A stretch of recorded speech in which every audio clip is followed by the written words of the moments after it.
Good morning everyone. आज इतिहास के इस लेक्चर में हम एक नए अध्याय अर्थात बहमनी साम्राज्य का अध्ययन प्रारंभ करने जा रहे हैं। जैसा कि सल्तनत के समय मोहम्मद बिन तुगलक के शासनकाल में अपन ने ये तथ्य पढ़ा था कि सल्तनत का सबसे बड़ा साम्राज्य मोहम्मद बिन तुगलक का था और मोहम्मद बिन तुगलक के ही शासनकाल में सल्तनत का विभाजन भी प्रारंभ हुआ था और सल्तनत जो है वो छोटे छोटे से टुकड़ों में टूटने लगी थी।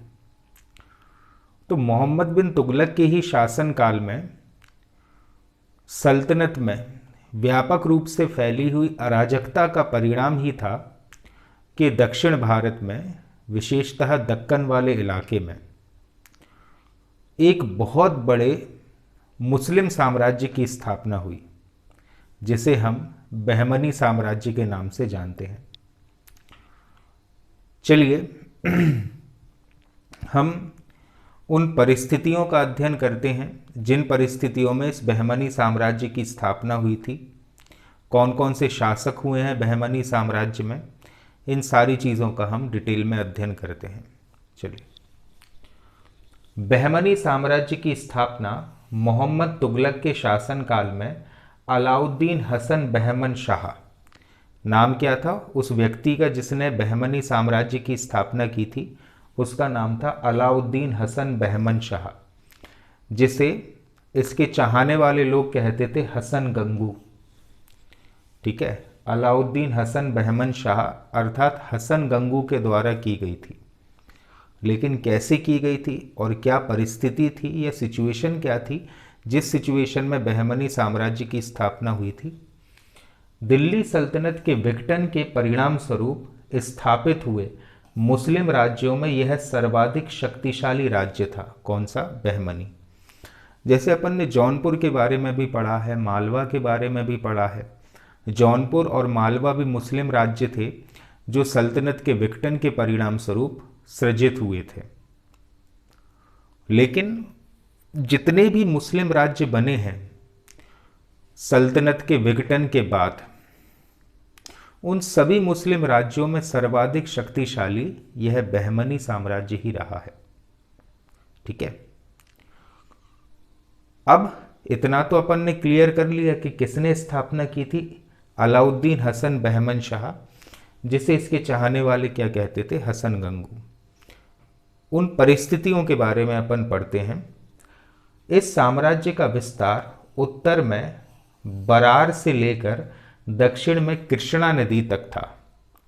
अब ज़रा मैप पर आप हर एक चीज़ पर फोकस करिए। ये वाला जो स्थान है ये आता है बरार, मतलब आज का नागपुर वाला क्षेत्र, और दक्षिण में कृष्णा नदी, मतलब ये वाला इलाका, ये इलाका हो जाएगा किसका, कृष्णा नदी तक।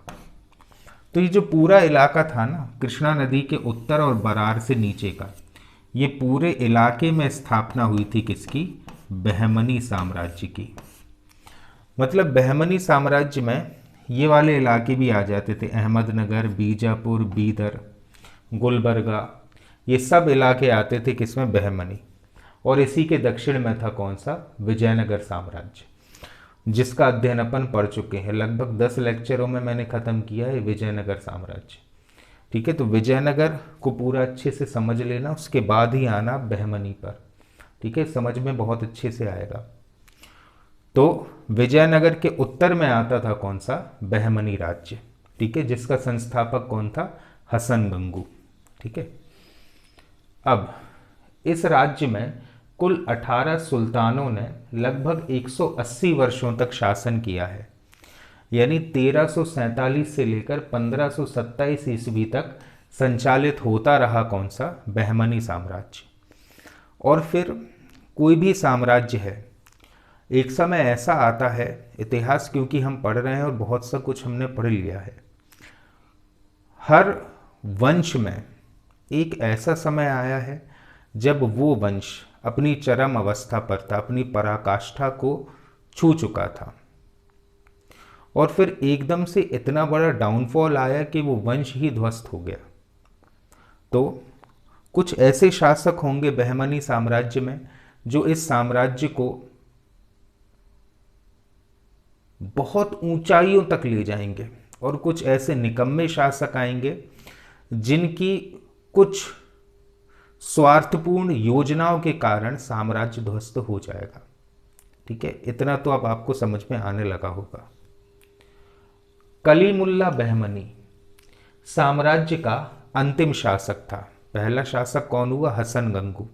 और बहमनी साम्राज्य का अंतिम शासक कौन हुआ? कलीमुल्ला बहमनी। ठीक है, बहमनी साम्राज्य की स्थापना भी मोहम्मद तुगलक के शासनकाल में निरंतर विद्रोह और अशांति का ही परिणाम थी। इतिहास में मोहम्मद बिन तुगलक अपनी सनक भरी योजनाओं के लिए ही जाना जाता है। ये चीज़ भी अपन पढ़ चुके हैं कि अपनी विभिन्न प्रकार की सनक भरी योजनाओं के लिए प्रसिद्ध था मोहम्मद बिन तुगलक, और उसकी विभिन्न सनकी योजनाएं भी हमने पढ़ी हैं। उन्हीं योजनाओं का परिणाम ये हुआ था कि उसके साम्राज्य में व्यापक रूप से अराजकता विद्यमान हो गई थी, और इसी अराजकता और अशांति के माहौल में ऐसे लोग जो पावरफुल थे उन्होंने विद्रोह किया, और उस विद्रोह का परिणाम हुआ कि बहमनी साम्राज्य की स्थापना हुई। अब विद्रोह कैसे किया? तो यहाँ पर एक टर्मिनोलॉजी आएगी, अमीराने सदा। ठीक है, अब ये कौन होते थे अमीराने सदा? आइए समझते हैं हम। यहाँ विद्रोह अमीराने सदा के नेतृत्व में हुए थे। अमीराने सदा एक प्रशासनिक पद हुआ करता था सल्तनत का, जिसके अधीन, ये ऐसा पद होता था जिसके अधीन प्रशासनिक अधिकार भी थे, वित्तीय अधिकार भी थे, और एक व्यक्ति के पास अगर संपूर्ण प्रशासनिक अधिकार आ जाए, वित्तीय अधिकार आ जाए और सैन्य अधिकार आ जाए तो वो व्यक्ति अपने आप में ही राजा हो जाता है। तो मोहम्मद बिन तुगलक ने तो पूरा साम्राज्य ही धराशाही कर दिया था, जिसका फायदा उठाया किसने? अमीराने सदा ने। अमीराने सदा तुगलक साम्राज्य का प्रशासन चलाने के लिए पश्चिमी और दक्षिणी प्रांतों में नियुक्त सैनिक सरदार थे, जो लगभग 100 गांवों के समूह के प्रशासक थे। यानी अमीराने सदा एक प्रशासनिक पद था मोहम्मद बिन तुगलक के शासनकाल में, जो उस समय के भारत के पश्चिमी इलाकों में और दक्षिणी इलाकों में नियुक्त किए गए थे। कौन थे अमीराने सदा? अमीराने सदा प्रशासनिक अधिकारी थे मोहम्मद बिन तुगलक के शासनकाल के, जो उस समय के पश्चिमी और दक्षिणी भारत में नियुक्त किए गए थे। इन प्रशासनिक अधिकारियों के पास ना सिर्फ सैनिक अधिकार थे, बल्कि हर एक अमीराने सदा के अधीन 100 गांव हुआ करते थे, और उन 100 गांवों का प्रशासन वही अमीराने सदा संभालता था। तो प्रशासनिक अधिकार आ गए, सैन्य अधिकार आ गए। ठीक है, इसके बाद वित्तीय अधिकार भी उन्हें प्रदान कर दिए गए थे, इसलिए अमीराने सदा अपने आप में बहुत ज़्यादा पावरफुल हो गए। उसी पावर का उन्होंने फ़ायदा उठाया और विद्रोह प्रारंभ कर दिया। ये सैनिक टुकड़ियां भी रखते थे तथा राजस्व वसूलने के साथ साथ स्थानीय प्रशासन की देखरेख भी करते थे। तो सैनिक अधिकार भी हैं, प्रशासनिक अधिकार भी हैं और वित्तीय अधिकार भी हैं। किसके पास? अमीराने सदा के पास। अतः प्रशासन, वित्त एवं सैन्य शक्ति पर इनका पूर्ण अधिकार था। किसका? अमीराने सदा का। सबसे पहले गुजरात के अमीराने सदा ने विद्रोह किया, क्योंकि अमीराने सदा नियुक्त ही कहाँ किए जाते थे? पश्चिमी और दक्षिणी क्षेत्रों में। इसीलिए मोहम्मद बिन तुगलक के शासनकाल में सबसे पहले गुजरात के अमीराने सदा ने विद्रोह प्रारंभ कर दिया। इनसे प्रेरित होकर दौलताबाद के अमीरों ने विद्रोह किया तथा इस्माइल मख को नासिरुद्दीन शाह की उपाधि देकर अपना शासक घोषित किया। ठीक है, तो एक व्यक्ति था इस्माइल मख, जो एक अमीराने सदा ही था। इस इस्माइल मख को नासिरुद्दीन शाह की उपाधि दी, और इन अमीराने सदा ने उन्हें या इस्माइल मक को अपना नेता नियुक्त कर लिया। ठीक है, इस जगह पर आता था दौलताबाद। और तुम लोगों को याद हो तो मोहम्मद बिन तुगलक ने अपनी राजधानी दिल्ली से दौलताबाद स्थानांतरित करी और फिर कुछ समय बाद वापस दिल्ली स्थानांतरित कर दी थी। ठीक है, तो ये जो अमीरान सदा होते थे उन्होंने विद्रोह किया था। सबसे पहले गुजरात के अमीरान सदा ने विद्रोह किया, उसके बाद दौलताबाद के अमीरान सदा ने विद्रोह किया और बहुत सारे अमीरान सदा ने विद्रोह प्रारंभ कर दिया और इस्माइल मक को अपना नेता बनाया। और इस्माइल मक को उपाधि दी गई कौन सी? नासिरुद्दीन शाह की। ठीक है, लेकिन दिक्कत ये थी कि जो इस्माइल मक चच्चा थे ये काफ़ी बूढ़े हो चुके थे। ठीक है, और बहुत ही शांति प्रिय व्यक्ति थे, तो विद्रोह करना इनके बस की बात नहीं थी। इस्माइल मक एक बूढ़ा और सरल प्रेमी व्यक्ति था। ठीक है, शांति प्रिय आदमी था, इसलिए इस्माइल मक के स्थान पर फिर चुना गया किसे? हसन गंगू के लिए। और इस प्रकार से हसन गंगू के द्वारा स्थापित साम्राज्य हुआ बहमनी साम्राज्य। लेकिन हसन गंगू के पहले इन अमीर सदा का नेता कौन था? इन अमीर सदा का नेता हुआ करता था कौन? इस्माइल मक। ठीक है, इसीलिए उसने स्वेच्छा से अलाउद्दीन हसन को पक्ष में अपना पद त्याग दिया। किसने? इस इस्माइल मक ने। किसके पक्ष में अपना पद त्यागा? तो अलाउद्दीन हसन के पक्ष में अपना पद ही त्याग दिया। इस प्रकार 3 अगस्त 1347 ईस्वी को अबुल मुजफ्फर अलाउद्दीन हसन बहमन शाह अर्थात हसन गंगू ने गुलबर्गा को राजधानी बनाकर वहां पर बहमनी साम्राज्य की स्थापना कर दी। क्लियर है? ये कुछ परिस्थितियां थीं जिसमें एक अहम भूमिका निभाई थी किसने? अमीर सदा ने। और अमीर सदा के विद्रोह के कारण ही पहले इस्माइल बक को नेता बनाया गया, लेकिन क्योंकि इस्माइल बक काफ़ी बूढ़े हो चुके थे और काफ़ी शांतिप्रिय व्यक्ति थे, तो इस्माइल मक के स्थान पर फिर नेता बना कौन? हसन गंगू। और इस प्रकार से 1347 में स्थापना हुई किसकी? बहमनी साम्राज्य की। जैसा कि मैंने अभी बताया, कृष्णा नदी के ऊपर से लेकर बरार के नीचे तक का पूरा क्षेत्र होता था कौन सा? बहमनी साम्राज्य का। और परिस्थितियाँ आई होप सो क्लियर हो गई होंगी आपको कि बहमनी साम्राज्य किन परिस्थितियों में स्थापित हुआ था। अब अपन चलते हैं किस पर? अलाउद्दीन हसन बहमन शाह पर, जिसने शासन किया है 1347 से 1358 ईस्वी तक। किसने? अलाउद्दीन हसन बहमन शाह ने। अलाउद्दीन हसन बहमन शाह बहुत ही न्यायप्रिय शासक था। ठीक है, भले ही स्वयं मुस्लिम था, लेकिन कभी भी इसने हिंदू और मुसलमानों के बीच में विभेद नहीं किया। सभी को एक तराजू में इसने तौला था। ठीक है, इसका मूल नाम था क्या? जफ़र खान। जो वास्तविक नाम था इसका हसन शाह का, वो था जफ़र खान। इसके पास उपाधि थी अमीर उल उमरा या द्वितीय सिकंदर की। इसकी उपाधियां भी याद रखना। अमीर उल उमरा एक सैनिक पद भी होता है, ये एक्चुअली में सैनिक ही था और अमीर उल उमरा के पद पर ही आसीन था। इस वजह से इसके पास उपाधि थी कौन सी? अमीर उल उमरा की, क्योंकि इसने चौतरफा विकास किया था बहमनी साम्राज्य का। आसपास के 4 क्षेत्रों को या चारों दिशाओं में क्षेत्रों को जीता था किसने? हसन ने या हसन गंगू ने। इस कारण से इसके पास उपाधि थी कौन सी? द्वितीय सिकंदर की। ठीक है, अलाउद्दीन हसन बहमन शाह बहमनी साम्राज्य का संस्थापक था। अब तो क्लियर हो गया होगा। इसका मूल नाम जफ़र खान था, ये भी क्लियर हो गया होगा। गद्दी पर बैठने के उपरांत गुलबर्गा को अपनी राजधानी बनाया और गुलबर्गा का एक नया नाम रखा और वो था एहसानाबाद। क्या नाम रखा गया गुलबर्गा का? गुलबर्गा का नाम रखा गया एहसानाबाद। तो इस प्रकार से बहमनी साम्राज्य की जो नई राजधानी बनी थी तो गुलबर्गा, लेकिन गुलबर्गा ही कहलाई क्या, एहसानाबाद। अपनी स्थिति सुदृढ़ करने के बाद बहमन शाह ने साम्राज्य का विस्तार किया।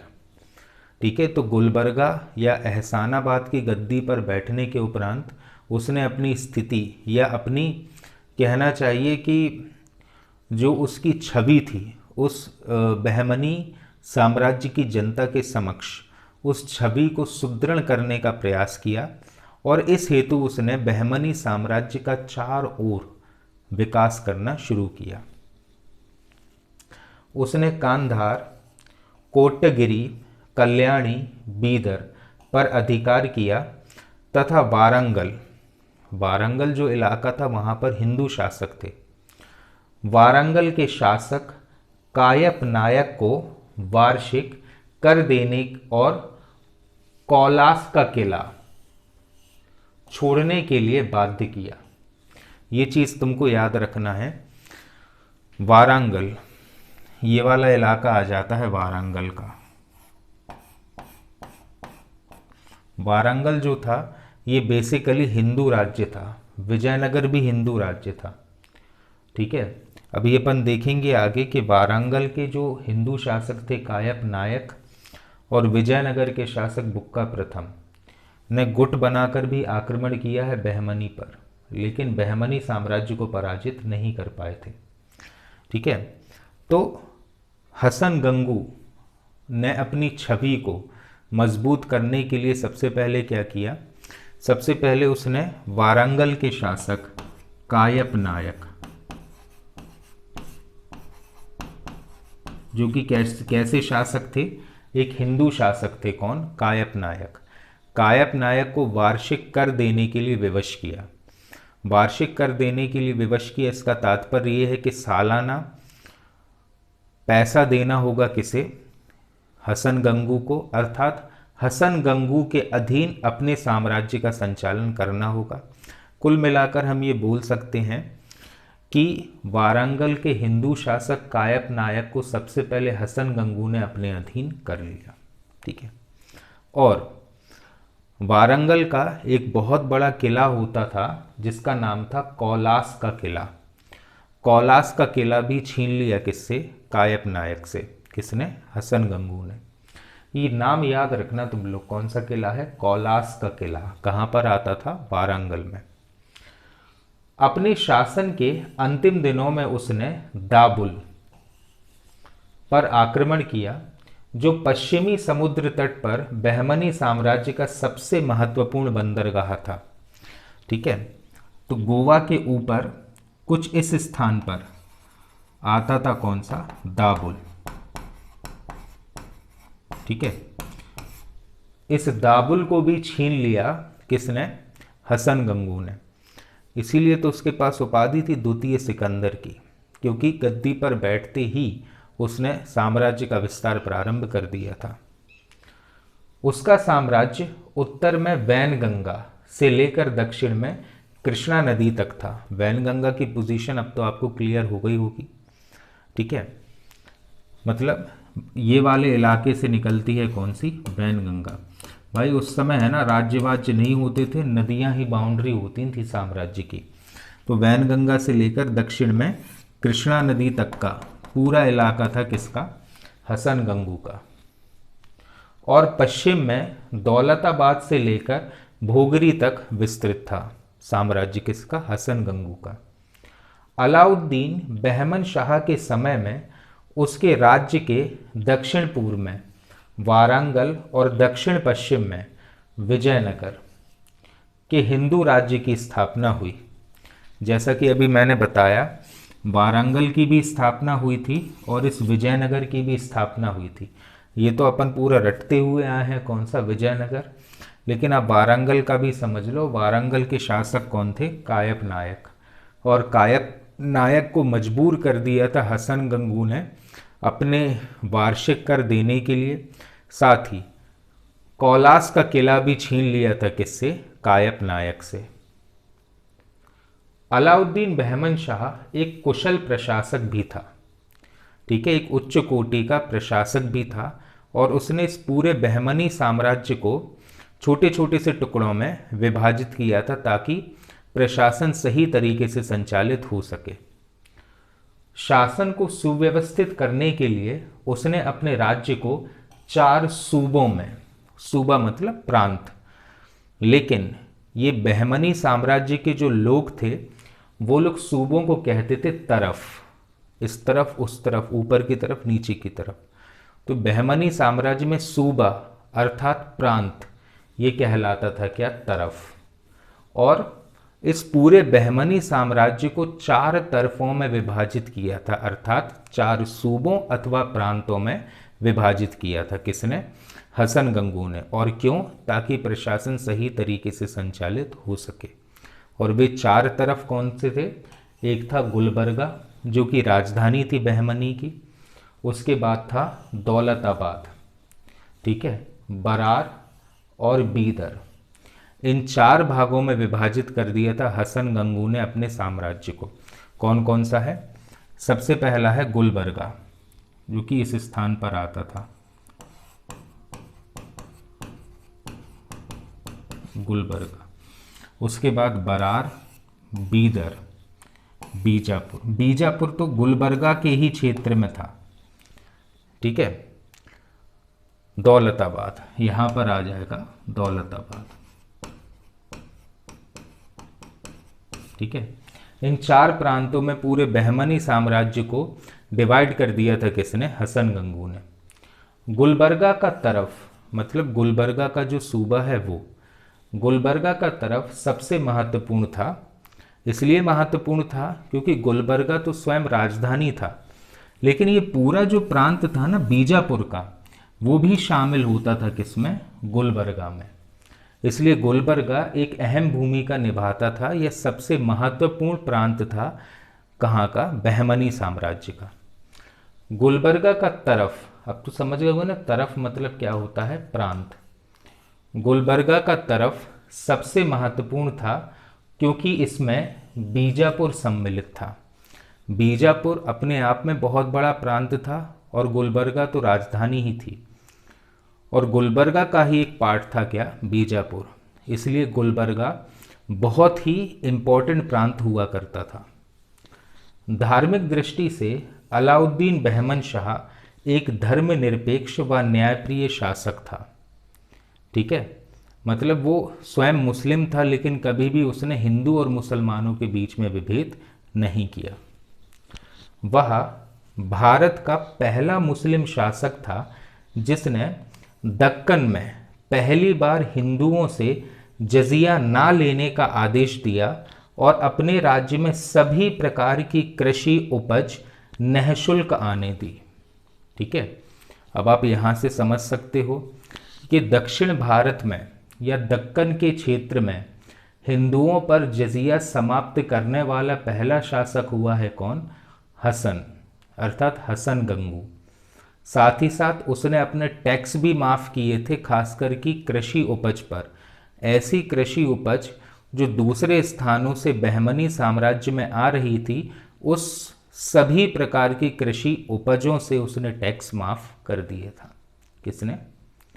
हसन गंगू ने, ठीक है। तो ये विशेषता है हसन गंगू की कि दक्कन क्षेत्र के हिंदुओं पर जजिया कर को समाप्त करने वाला ये पहला शासक था, जो कि जिससे ये पता चलता है कि हसन गंगू एक उच्च कोटि का न्यायप्रिय शासक रहा होगा। अब अपन बात करते हैं किसकी? मोहम्मद शाह की। मोहम्मद शाह पुत्र था किसका? हसन बहमन शाह अर्थात हसन गंगू का, ठीक है। और हसन गंगू की मृत्यु के बाद बहमनी साम्राज्य का अगला शासक हुआ है कौन? मोहम्मद शाह, जो 1358 से 1375 तक इसने शासन किया है, ठीक है। अलाउद्दीन बहमन शाह के बाद उसका पुत्र मोहम्मद शाह गद्दी पर बैठा। उसने अपने नाम का खुतबा पढ़वाया और सिक्के जारी किए। खुतबा पढ़वाया और सिक्के जारी किए, ये चीज़ तो सल्तनत से क्लियर हो गई होगी आपको कि इसने पूर्ण रूपेण बहमनी साम्राज्य के सुल्तान के रूप में खुद को स्थापित किया। ठीक है, खुतबा पढ़वाना मतलब कहना चाहिए जैसे हमारे यहाँ पूजा पाठ होती है ना, राज्याभिषेक होता था, उसी प्रकार का इस्लामी संस्कृति में खुतबे पढ़वाए जाते, अल्लाह के नाम पर या अल्लाह को साक्षी मानकर शपथ ली जाती थी गद्दी की, और पूर्ण रूपेण सुल्तान के रूप में स्थापित होता था शासक। ठीक है, तो अगर अपन बात करें हसन गंगू की, तो हसन गंगू ने ना तो खुतबे पढ़वाए और ना ही सिक्के जारी किए, जबकि मोहम्मद शाह ने अपने नाम के खुतबे भी पढ़वाए और सिक्के भी जारी किए, जिससे साम्राज्य में, बहमनी साम्राज्य में जनता के सामने जो उसकी छवि थी वो काफ़ी ज़्यादा सुदृढ़ हो गई थी। खुतबा तथा सिक्के के प्रचलन से उसकी स्थिति दक्षिण के शासक के रूप में काफ़ी ज़्यादा सुदृढ़ हो गई थी, क्योंकि पूरा पारंपरिक जो रीति रिवाज होता था उस रीति रिवाज को फॉलो करके ही इसने सुल्तान का पद संभाला था। उसे मिस्र के खलीफा से मानद पद प्राप्त हुआ था। जैसे कि अपन सल्तनत में भी पढ़ चुके हैं, मुस्लिम लोगों के जो सबसे बड़े धर्मगुरु होते थे वे माने जाते थे मिस्र के खलीफा। एक्चुअल में मोहम्मद शाह की जो माता जी थी वे हज करने के लिए गई थी, और हज के दौरान ही मिस्र के खलीफा ने एक मानद पत्र प्राप्त किया था कि हमारी ओर से तुम्हारा जो बेटा है वो पूर्ण रूपेण सुल्तान की तरह अपना कार्य संचालित कर सकता है। जब माताजी हज से लौटी, उन्होंने वो मानद पत्र थमा दिया किसे, मोहम्मद शाह के लिए, और इस प्रकार से मोहम्मद शाह पूर्ण रूपेण सुल्तान के रूप में स्थापित हुआ। उसके समय की मुख्य घटना वारंगल और विजयनगर के हिंदू राजाओं से युद्ध थी। बहुत इम्पोर्टेंट है।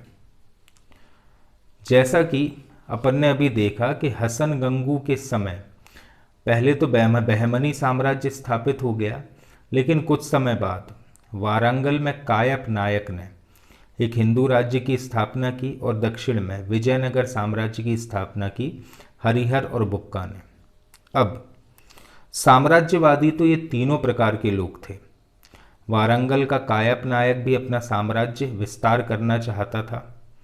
दक्षिण में हरिहर और बुक्का के बारे में अपन पढ़ ही चुके कि वे भी लगातार प्रयास में लगे हुए थे कि अपने साम्राज्य का विस्तार करें, और मोहम्मद शाह भी कम नहीं था। ठीक है, ये भी बहमनी साम्राज्य का विकास चाह रहा था। अर्थात हिंदू हिंदू एक तरफ हुए, मतलब वारंगल के कायप नायक और विजयनगर के बुक्का या हरिहर और बुक्का ने गुट बना लिया, और जब गुट बनाया इन हिंदू शासकों ने, तो आपको याद होगा कि कायप नायक से हसन गंगू ने किला भी लिया था। उस किले को वापस लेने की डिमांड करी कायप नायक ने किससे, मोहम्मद शाह से, और उससे कहा कि अगर हमारा किला वापस नहीं करोगे तो हम विजयनगर साम्राज्य के साथ तुम पर आक्रमण कर देंगे। और वही हुआ। हरिहर और बुक्का एवं कायप नायक ने संयुक्त रूप से आक्रमण कर दिया किस पर, मोहम्मद शाह पर।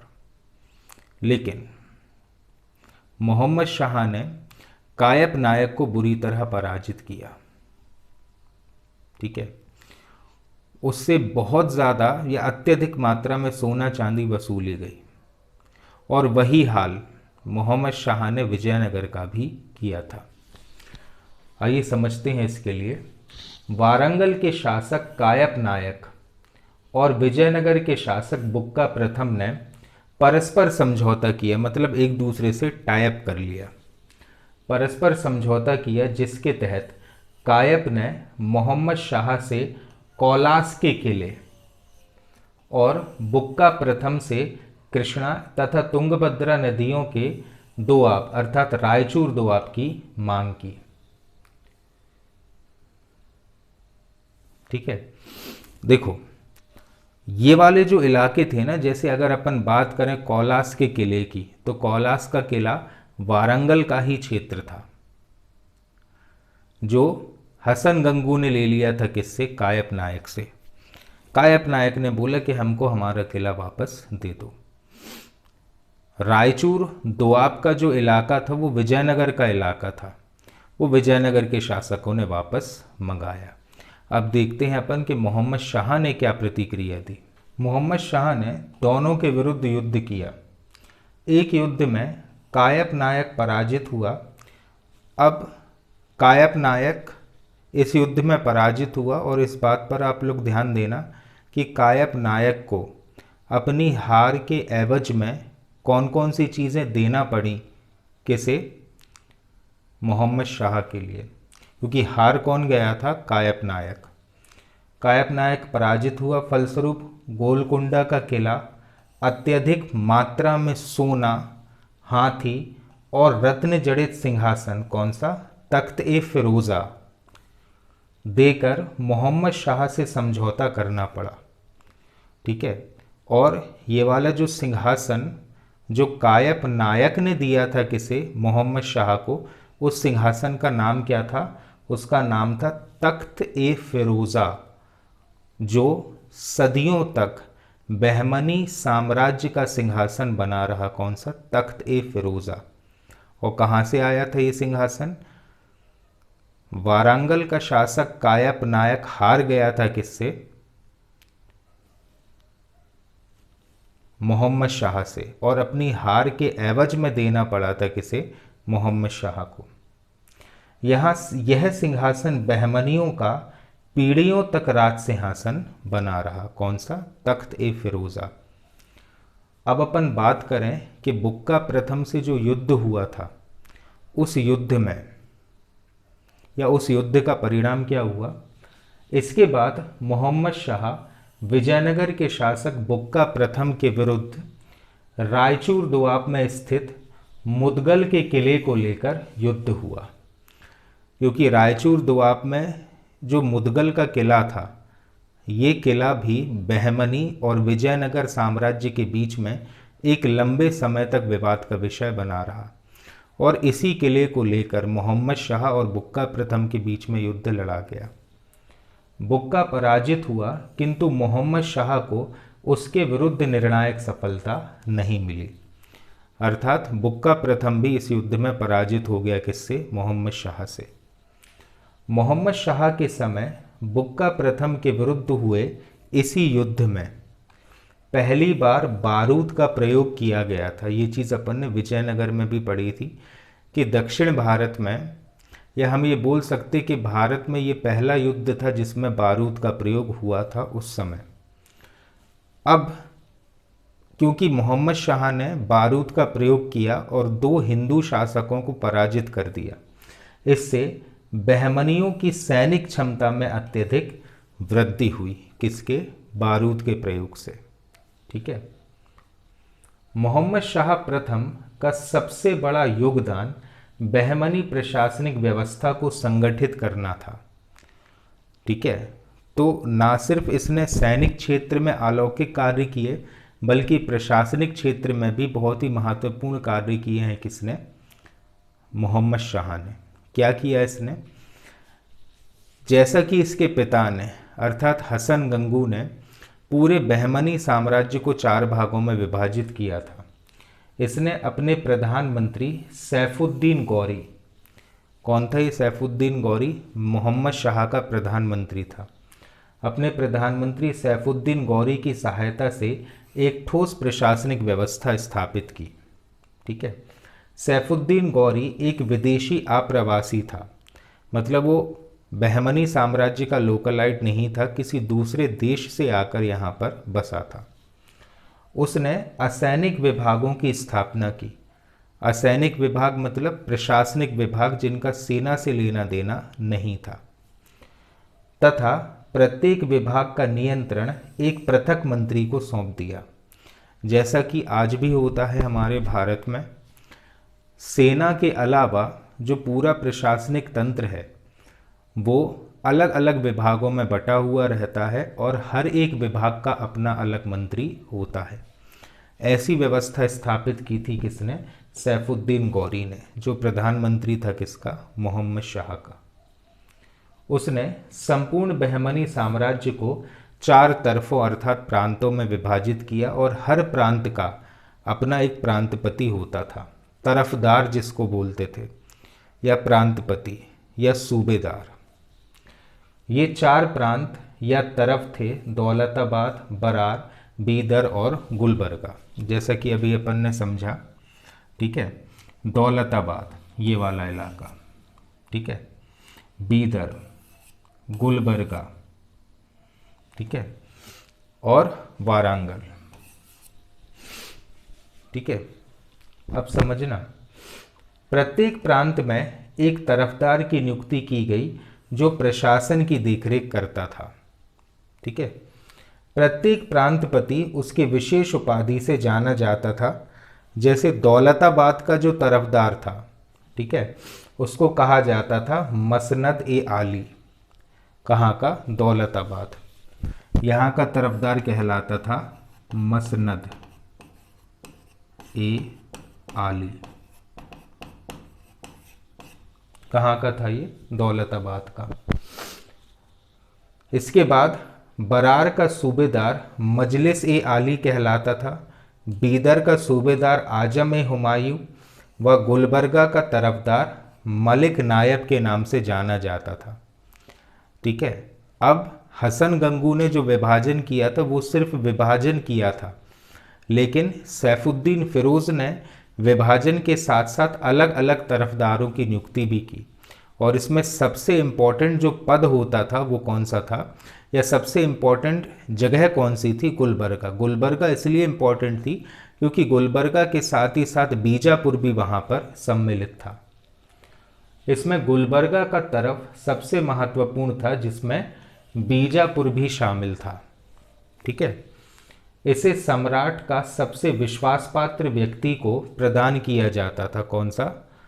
गुलबर्गा या बीजापुर वाला इलाका।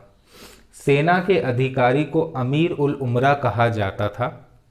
ठीक है, और अमीर उल उमरा के अधीन बारबरदार होते थे जो आवश्यकता पड़ने पर सेनाओं को इकट्ठा किया करते थे। क्लियर है?